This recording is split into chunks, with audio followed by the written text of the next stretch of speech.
Good evening, Hello. sir. Am I audible, sir? Yeah, you are. You have Thank you, changed sir. your Thank you. hairstyle.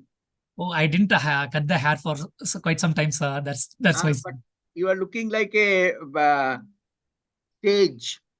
Okay. Very happy. Okay, sir. Thank you, sir. So I just started the streaming, sir. Some I 10 think I students are think I waiting. think you should keep this style. Okay, sir. I will try, sir. Yes. Thank you so much, sir. So Mm. shall we begin, sir? Yeah, I'm ready. Okay, sir. Dear participants, welcome to this live session on management of field sales. Our instructor, Professor Jayanta Chatterjee, sir, is with us. Please post your queries in the YouTube chat box. Meantime, we received few questions from the Google form, which we are going to address. Sir, can we continue, sir, addressing those questions one by one? Yeah. Can you tell me what is the uh, first question that we have received? Exactly, I sir. think Just the a second. first question is how to do style flexing while talking to customers. Is Exactly, that the sir. first question? Yes, sir. That is the first question, sir. Okay. So uh, the question is how to do style flexing while talking to customers. Yeah. So can you throw some light on that particular thing, sir? Yes, please. Sure, sir. So the style flexing is an important part for face-to-face field sales. We have often discussed during the course that to be a successful salesperson, the first quality that you need to develop is empathy. The empathy means that you have to be able, you must be able to place yourself in the shoes of your prospect. You must therefore do good prior research before you meet with your prospect, before you meet with the buyer. You must understand that what is the context from which he or she is approaching the buying situation from their side and sales situation from your side, which means that you need to understand uh, the buyer's priorities, particularly suppose it is a B2B sales situation. That means it is a business buyer.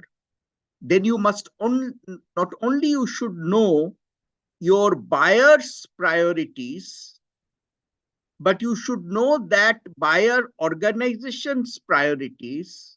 Suppose you have gone to a steel plant for a modernization project where you are trying to sell some equipment, then it is important that you understand their modernization project in its totality.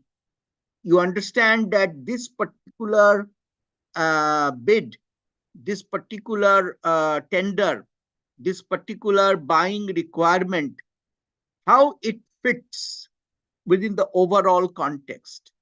You should know their modernization project's priorities in terms of their requirements, in terms of their um, performance requirements, delivery requirements. You must understand the financial aspect of that project, how well that project is funded, what are the cash flow sort of issues from the customer side, because you have to then tailor your uh, terms of payment accordingly.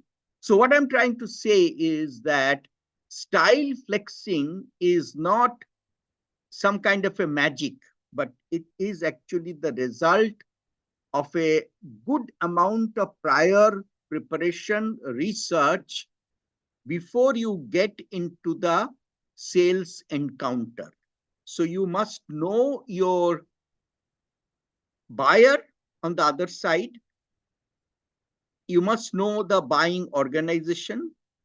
If it is a B2C sales situation and you are a retail salesperson, then you have to make a quick assessment of the prospective buyer, and you have to communicate in the style which will make your buyer most comfortable. So be it language, the linguistic choice, as well as your body language, the kind of features which you will highlight. Suppose you are trying to sell a washing machine, you have to understand quickly where your customer is coming from, and from your knowledge about your city, you might know that in some areas the customers will have major issues with respect to the water quality. Maybe the water in those areas have very high iron content, metal content. So the water in that area may be very hard. So which means that while you are making the sale of the washing machine, you have to talk about your machine's capability with respect to handling different kind of water, it added facilities that may be available, or added equipment that can be provided by your organization for water softening, and etc., etc. And therefore, when you present these facts, when you present these positive features or capabilities of your machine or your product or your service, you have to do it in a way that will suit. So if you are trying to sell it to a gentleman, as opposed to trying to sell it to a lady, your style should change. If you are trying to sell it to a busy executive, your style should suit that particular situation. If you are trying to sell to a senior citizen, your style should suit that personality. It should sort of be placed well in that kind of time frame, the time that your buyer will be prepared to spend. So sometimes you may have to make a quick pitch. Sometimes you may have to make an expanded pitch to make the buyer comfortable. You have to also assess how well your buyer is prepared for the purchase. So sometimes you may have to start at a very basic scratch level. Sometimes your customer might have already made some prior studies from the web, and so you have to straight away cut to the chase. So these are various prior preparation, and then in the execution of the sales and encounter, being able to choose proper language, proper time, spacing. All these are part of the style flexing. So style flexing basically is you do good research, do prior preparation, make quick assessment of your prospect on the other side, quick assessment of the selling situation, and then customize your pitch and your delivery style accordingly. This is all about style flexing. So I will end by saying style flexing is not magic, but it is the result of good preparation delivered well. Thank you so much, sir, for explaining the style flexing concept in a very detailed manner. Now, let us go to the next question. Explain one more time about the Ferris wheel concept. Okay. Ferris wheel, I think we discussed in the course while discussing prospecting. So the point that I tried to highlight during the lecture, that prospecting, that means considering the sale as a funnel, which we often call the sales funnel. So in the sales funnel, inputs are coming, that means requirements are coming in, sale is taking place. But as happens in all businesses, some customers you may lose, and you may lose due to involuntary reasons like business failures or due to mergers and acquisitions. So some your customers economic change condition might deteriorate on his or her side. For all these reasons, you may lose a customer. You may lose a customer to competition. You may lose a customer due to some kind of technological preference in certain situations. You may lose a customer because of uh, package sales done by your competition. So somebody may be selling a particular machine, and your prospect may be tied up with a situation where he is or she is compelled to switch, to go away from you. Now so the Ferris wheel, as you know, it's as you see in any entertainment amusement park, this is a wheel on which the seats are placed and the wheel is rotating. So as the seat is coming to the ground level, then some people are getting off the seats, and then new people must go in.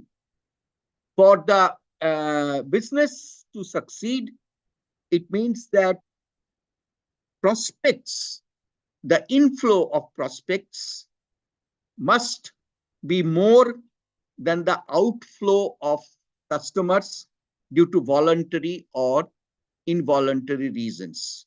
So the number of customers you are losing must be less than the number of customers you are acquiring. So like the Ferris wheel, therefore, to keep the wheel loaded, that means you don't have empty seats, means that every time the wheel is coming to the ground level and some people are getting off, you must have people in the queue to get onto those seats. So this is the Ferris wheel concept applied to, in sales management, applied to the situation of prospecting. So basically your number of prospects must be more than the number of customers you are losing. That is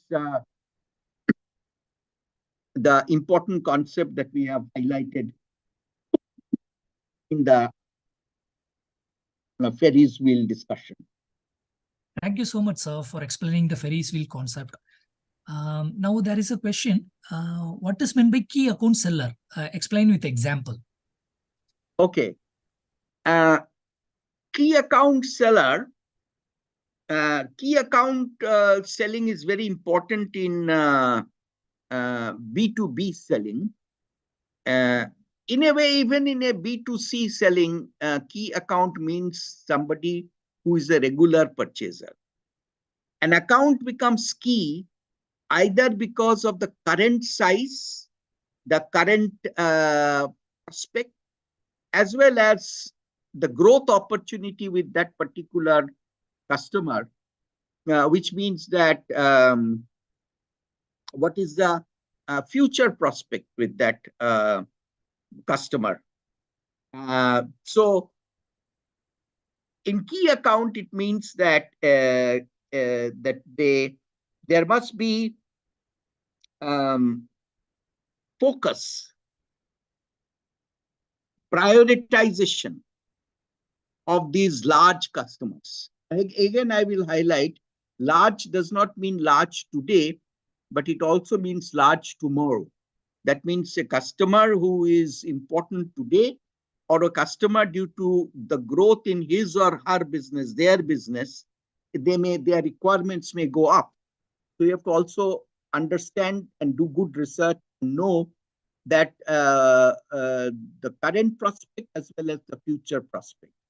And putting all that together, you have to understand the importance of that customer for your business, be it a B2C situation or a B2B situation, and assign additional non-price facilities to that. So a large customer, a key account, must have excellent after-sales support. A key customer must have pre-sales support. A key account must get prior information about new products or new developments that you are working on. Similarly, you must know in advance what your customers' business priorities are today and likely to be tomorrow. A good example is, say, a company like Sona Koyo manufacturing steerings and steering assemblies and all other associated equipment. Their main customers are automobile manufacturers, four-wheeler manufacturers, be commercial vehicles as well as passenger vehicles. So for Sona Koyo, Maruti, or Tata Motors, these are key accounts. Now, sometimes you will have a key account, like Sona Koyo may have Maruti as their key account, but Sona Koyo's competition, they may have Tata Motors as their key account. So you have to focus in a key account strategy. You focus a lot more on retention of existing important customers as opposed to chasing new customers. So this prioritization for retention, good focus on current customers, will necessitate somebody from Sona Koyo to not only know what is happening with respect to technology in the steering column business, but they may also must keep track of what is happening in the automobile business. They must know that what are the product prioritization, platform prioritizations are now on the anvil of the Maruti. You have to know your business, you have to know your customer's business. And understand that in all cases, success depends on your customer's success. So you have to therefore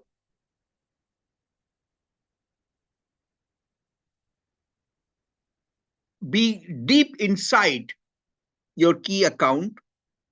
In a way, you have to become a boundary person.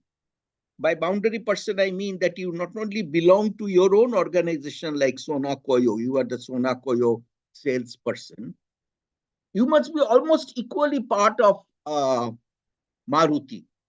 So you must know everything about Maruti's.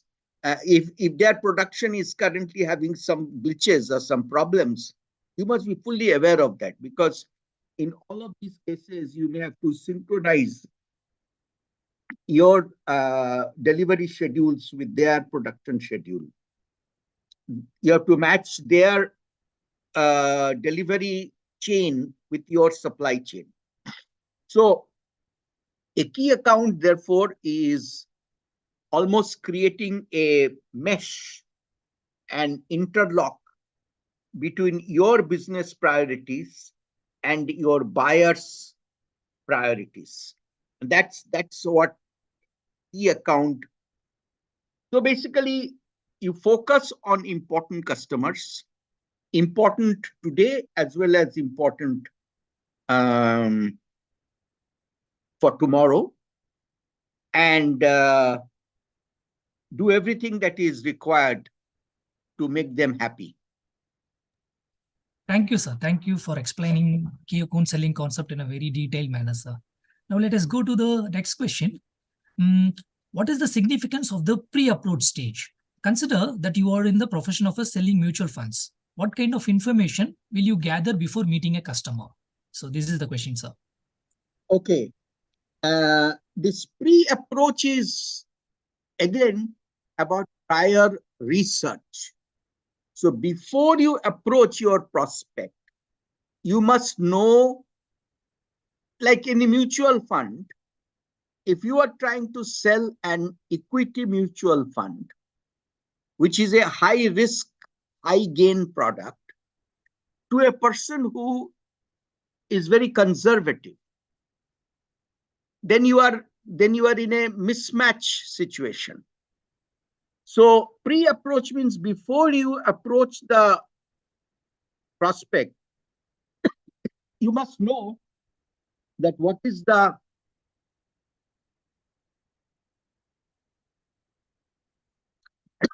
risk appetite, what is the risk profile of your prospect. This is the pre-approach. This is the importance of prior research. You must therefore fully analyze that at what life stage your prospect is, what are the income level and expenditure level, and therefore what is the kind of surplus in the hands of your prospect. You must understand their life priorities. So for example, somebody who is now 40 years old and is at a prime growth situation in the career and has good surplus in hand, will have different kind of risk appetite compared to somebody who is 60-year-old and nearing retirement or already retired, and their need may be a mutual fund which will give secure and steady income. They may not be for them security or loss avoidance is more important than some high growth opportunities. So you will not actually sell to that customer maybe a high risk equity mutual fund. You may sell to them a debt mutual fund or a balanced mutual fund, which is a mix of debt and equity. So depending on the risk profile and the risk appetite of your prospect, during your pre-approach study, you will fine-tune your sales proposition. You will tailor your offering. And that's the importance. So in certain business areas like mutual fund is a good example, pre-approach is very, very important if you want to increase your percentage of success from your sales calls. Thank you, sir, for providing insights on pre-approach stage, quoting example from selling mutual funds. Now let us go to the next question. Explain briefly the concepts of Batna and Zopa. Okay.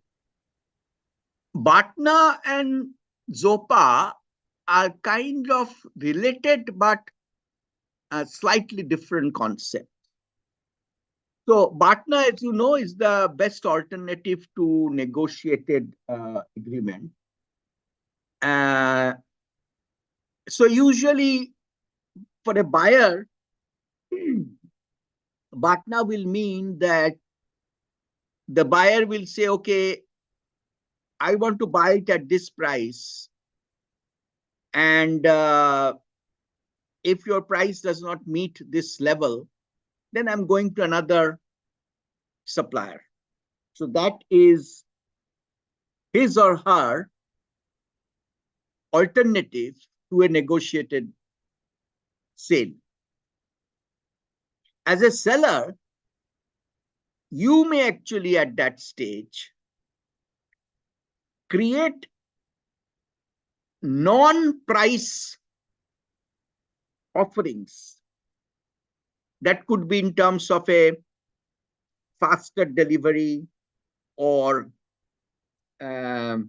calibrated delivery. That could be in terms of some kind of a terms of payment which will meet the cash flow profile of your buyer. You may provide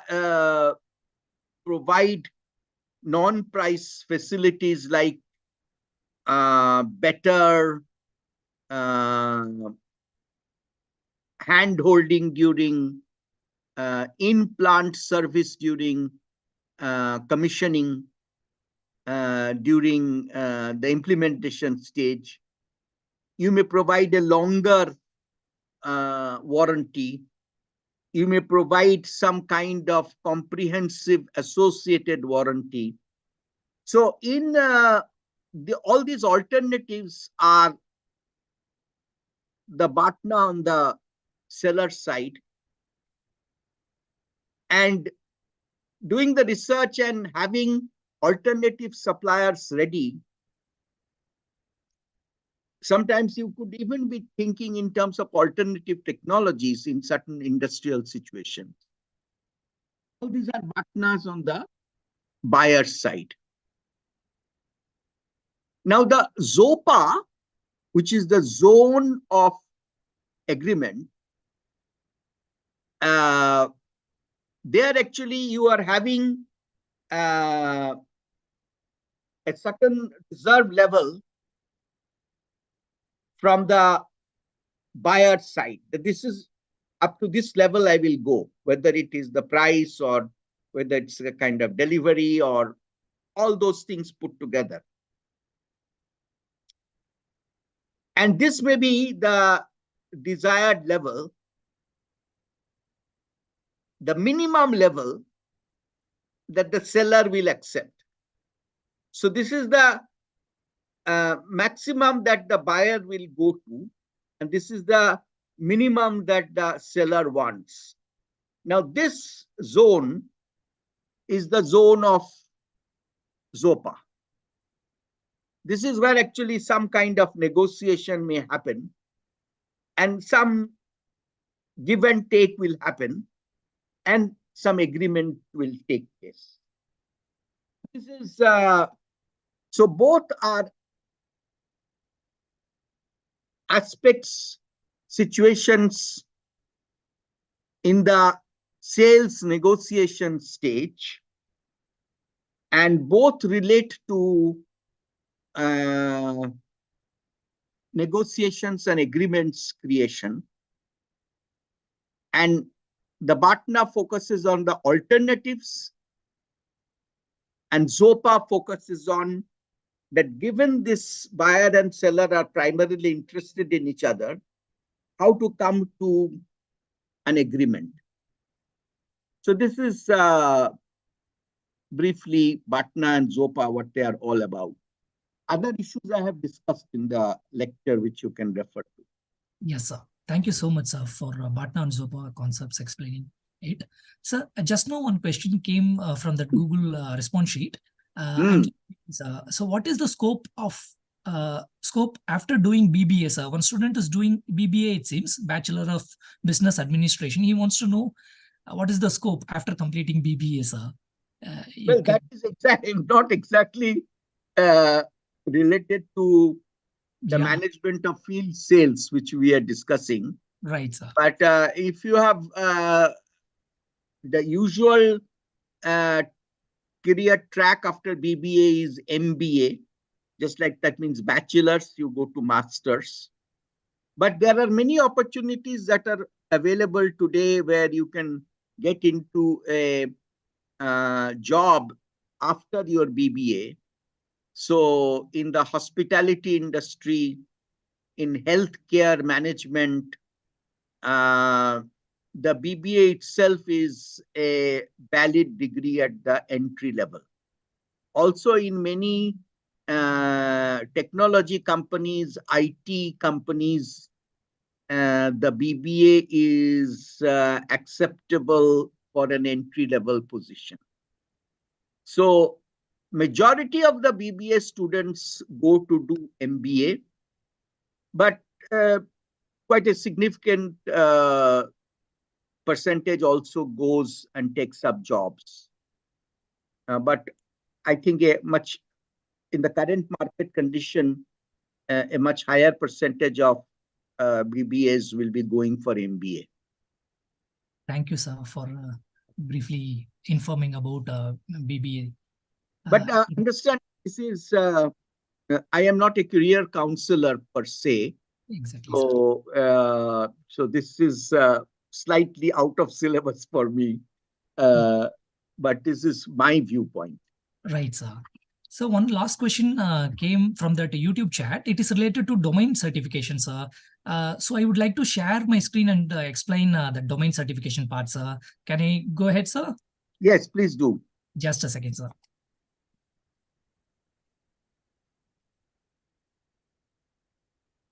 So are you able to see this domain certification webpage, sir? Yeah, I am able to see. Right, sir. So a student wants to know what is a domain certification thing. Students, we are offering domain level certification in marketing. Here you can see in this web page, this link I already posted in the YouTube chat box. So if you want this domain level certification, you have to complete 4 core courses. So the courses which we are offering under core are given here. So these 4 courses you have to complete mandatorily. So whenever the course is offered, you have to enroll and register for the examination. Once you complete the course successfully, then a certificate will be issued. Apart from that, you have to complete 3 elective courses. Everything is mentioned here. If you scroll down, you can see the elective course list. Some 12 elective courses are there. Out of 12, you have to complete 3 courses. So if you complete 4 core courses and 3 elective courses, then you will be given a domain level certification. It is a certificate where they will say that you are expert in management. So that's all about this domain level certification marketing program. I think the not domain expert in management, but in marketing management. Marketing management, exactly, sir. Hmm. So if you have any other questions, you can post. We will wait for a minute or so. Otherwise, we will wind up. So we are giving 1 minute time. So please post your query in the YouTube chat box if you have anything. Can you please scroll down this domain? I just want to see what are the current elective courses. Sure, sir. Slowly. Yes, sir. Okay. Then go down. Okay.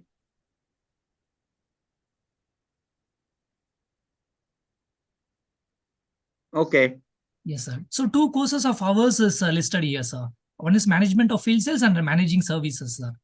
Okay. Yeah. Yes. So in July semester, we will be offering managing services course, sir. Yeah. Sure, sir. So can I stop share this screen, sir? Yes, please. Okay, sir.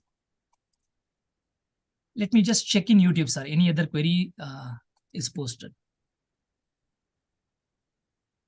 So one student is asking economic lifetime value calculation, RFM models. The Lifetime value calculation, you can just simply Google and find it. It is basically the total value that is available from a customer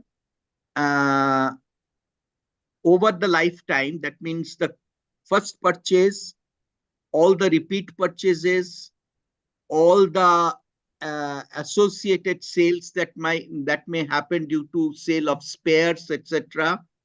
The purchase of services which are beyond warranty. So it is the complete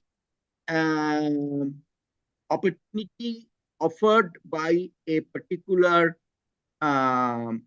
customer over the entire lifetime of the equipment or the product or the service or the two things together. And if there are renewals, that means the customer also, you have to also factor in the possible upgrades and the possible add-ons to the main equipment, to the base level transaction that might have happened. So for that, all the income that might flow from that customer by way of selling of products as well as services, upgrades, and add-ons, as well as we have to factor in the intangibles that you might get from that particular customers by way of referrals, for example. Very, very valuable. So if a customer refers you to some other prospects, that you have to factor into the lifetime value. If your installation with a particular customer, if your sale to a particular customer becomes marquee, so if you are, for example, if you have made a sale to Maruti, or if you have made a sale to Tata Steel or to Jindal Steel, those are considered as very important sites. So your success there will stimulate other sales opportunities. So when you calculate your lifetime value of a customer like Jindal or Reliance or Tata Steel or Tata Motors or Maruti, or these important high profile, high prospect, high growth customers, then your lifetime value includes tangibles. That means the direct inflow that may happen from that customer, as well as the intangibles by way of referrals, by way of prestige that you earn in the industry from that particular sale. So that's what lifetime value. And this you have to just add up. So in case of tangibles, it is, the current current economic value, future economic value, all those will have to be added up. And the intangibles you have to quantify in some way as per the practice of your organization. Thank you, sir, for explaining briefly about economic lifetime value calculation. And sir, one last question, sir, because time is also up. There is a question on RFM model, sir, recency, frequency, and monetary model. So explain briefly on that thing, sir. Okay, when you prioritize your prospects, then these recency and frequency, that means how recent has been the purchase from that particular buyer, and how frequent those are. These are the important issues that you have to look at. So it's basically current business opportunity and future business opportunity. Both are to be calculated. and the repeat business opportunity that will have to be factored in. And that is this particular model. So thank you so much, sir. Thank you, participants, for joining in. We are closing this session now. If you have any other queries, please post in the course discussion forum. We will answer it as soon as possible. So thank you so much, sir, for your valuable time. We are ending this session, sir. Thank you. Okay, sir.